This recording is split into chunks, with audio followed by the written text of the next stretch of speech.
പാലത്തിലൂടെയൊക്കെ കയറി ഇത് അഞ്ചുതെങ്ങ് റോഡാണ് കേട്ടോ. ഇവിടുന്ന് നേരെ ഞങ്ങൾ കഴക്കൂട്ടത്ത് ഹോട്ടൽ കാർത്തിക പാർക്കിലെത്തി. ഇവിടെയാണ് നമ്മുടെ പ്രോഗ്രാം നടക്കുന്നത്. എന്ത് പ്രോഗ്രാം എന്നായിരിക്കും അല്ലേ? ഇതെന്ന് പറയുന്നത് ഒരു DJ പാർട്ടിയാണ്, ഒരു നൈറ്റ്, അതായത് പൂൾ പാർട്ടി. നമ്മൾ അതൊന്ന് എക്സ്പ്ലോർ ചെയ്യാൻ വേണ്ടി വന്നേക്കുവാണ്. ഇതാണ് അവിടുത്തെ ഒരു എൻട്രി എന്ന് പറയുന്നത്. നമുക്ക് ടാഗും കാര്യങ്ങളൊക്കെ കിട്ടി, അതൊക്കെ നമ്മൾ ഇട്ടുകൊണ്ടാണ് നമ്മൾ അകത്തേക്ക് പ്രവേശിക്കുന്നത്. പ്രവേശന കവാടത്തിൽ ചെറിയ ചെക്കിങ്ങും കാര്യങ്ങളൊക്കെ ഉണ്ട്. ചെക്കിംഗ് ഒക്കെ കഴിഞ്ഞാണ് നമ്മൾ അകത്തേക്ക് കയറ്റി വിടുന്നത്. ചെക്കിംഗ് എന്ന് പറയുമ്പോൾ വലിയ എന്തെങ്കിലും ലഹരി പോലുള്ള സാധനങ്ങളൊക്കെ കൊണ്ടുവന്നിട്ടുണ്ടോ എന്നുള്ളൊരു സംഭവമാണ്. ഈ MDMA ഒക്കെ ഇപ്പോൾ വിപുലമായതുകൊണ്ടേ അതൊക്കെ കൊണ്ടുവന്നിട്ടുണ്ടോ എന്നാണ്. നമ്മൾ നല്ല പയ്യന്മാരായതുകൊണ്ട് തന്നെ നമ്മൾ ഉള്ളിലേക്ക് പ്രവേശിച്ചു. ഇതാണ് അതിൻ്റെ ഒരു അകത്തെ വൈബ് എന്ന് പറയുന്നത്. കുറേ കളറും കാര്യങ്ങളും ലൈറ്റും കാര്യങ്ങളും മ്യൂസിക്കും കാര്യങ്ങളും അതുപോലെ തന്നെ പൂളും.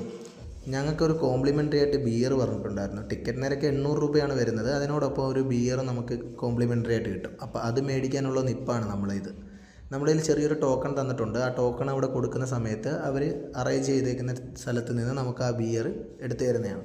അപ്പോൾ അത് മേടിക്കാൻ വേണ്ടിയിട്ടാണ് നമ്മൾ ഈ വെയിറ്റ് ചെയ്ത് നിൽക്കുന്നത്. ഈ മുഖംമൂടിയൊക്കെ ഇട്ട് നിൽക്കുന്ന ആളില്ലേ, അതാണ് സപ്ലയർ. പുള്ളി എന്താണെന്ന് വെച്ച് കഴിഞ്ഞാൽ ഈ ഒരു പരിപാടി കൊഴിപ്പിക്കുന്നതിന് വേണ്ടിയാണ് ഈ ഒരു കോസ്റ്റ്യൂമിലൊക്കെ നിൽക്കുന്നത്. കാർത്തിക പാർക്കിൻ്റെ ഏറ്റവും ടോപ്പിലാണ് ഇത് അറേഞ്ച് ചെയ്തേക്കുന്നത്. ടോപ്പിൽ നിന്നുള്ള വ്യൂ ആണ് ഈ കാണുന്നത്. കഴക്കൂട്ടം സിറ്റിയാണ് ആ കാണുന്നത്. ഞങ്ങൾ ചെന്നപ്പോൾ പാട്ട് സ്റ്റാർട്ടപ്പ് ആയില്ലായിരുന്നു, ഇപ്പോഴാണ് സ്റ്റാർട്ടായി.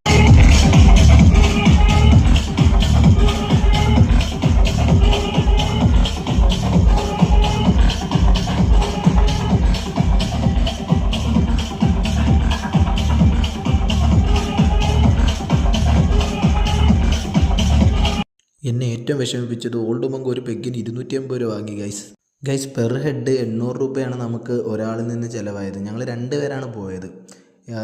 ഇൻക്ലൂഡഡ് ഫുഡും അതുപോലെ തന്നെ ഇൻക്ലൂഡഡ് ബിയറുമാണ് പറഞ്ഞിരുന്നത്. നമ്മൾ അവിടെ ചെന്നപ്പോഴത്തേക്ക് ഒരുപാട് ആൾക്കാരുണ്ടായിരുന്നു ഗൈസ്. ലേഡീസിന് ഫ്രീ ആയിരുന്നു ഗൈസ്. അതുപോലെ തന്നെ കപ്പിൾ ആണെന്നുണ്ടെങ്കിൽ 700 റുപ്പീസേ ആവുന്നുണ്ടായിരുന്നു.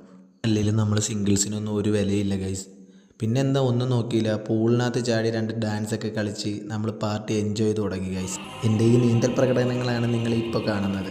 ചെറുപ്പത്തിൽ ഈ കുളത്തിലൊക്കെ ചാടി നീന്തിയുള്ളൊരു പരിചയം വെച്ച് നമ്മൾ പൂളിലിറങ്ങി ചാടി അങ്ങ് നീന്തി ഗൈസ്. എൻ്റെ കണ്ണ് നീറിയിട്ട് മേലെ തെന്നമ്മലൊക്കെ അടിച്ച് നമ്മൾ പാർട്ടിയുടെ വൈബിൽ അങ്ങനെ സെറ്റായി വരികയാണ് ഗൈസ്. എൻ്റെ ഒരു ചെറിയ ഭരതനാട്യം, കുച്ചിപ്പുടി അതും ഇതും എല്ലാം കൂടി മിക്സ് ആയിട്ടുള്ള ഒരു നാടൻ ഡാൻസ് നിങ്ങൾക്ക് കാണാൻ വേണ്ടി പറ്റും ഗൈസ് വീഡിയോയിൽ. വളരെ എൻ്റർടൈൻമെൻറ്റിങ് ആയിരുന്നു. അതുപോലെ തന്നെ കൂടെ വന്ന പയ്യനെ ഞാനും അടിച്ച് പൊളിച്ചു ഗൈസ്. ഒരുപാട് ലേഡീസും അതുപോലെ തന്നെ ഒരുപാട് കപ്പിൾസും ഒരുപാട് ആൾക്കാരുണ്ടായിരുന്നു. നമ്മൾ എക്സെപ്റ്റ് ചെയ്തതിനെക്കാട്ടി കൂടുതൽ ക്രൗഡ് ഉണ്ടായിരുന്നു ഗൈസ്. അതുപോലെ തന്നെ പാർട്ടിയും ഒരു രക്ഷയില്ലായിരുന്നു. 5 DJ ആൾക്കാരുണ്ടായിരുന്നു. പക്ഷേ അവരൊന്നും പേരൊന്നും കാര്യങ്ങളും എനിക്ക് കൃത്യമായിട്ട് അറിയത്തില്ല. നൈറ്റ് ഒരു 11 മണിയൊക്കെ കഴിഞ്ഞപ്പോഴത്തേക്ക് നമ്മുടെ പരിപാടി അവസാനിച്ചു ഗൈസ്. നമ്മുടെ പരിപാടിയൊക്കെ അവസാനിച്ച് നമ്മൾ പുറത്തേക്ക് ഇറങ്ങി തിരിച്ച് വീട്ടിലേക്ക് പോകാനുള്ളൊരു പോക്കാണിത്.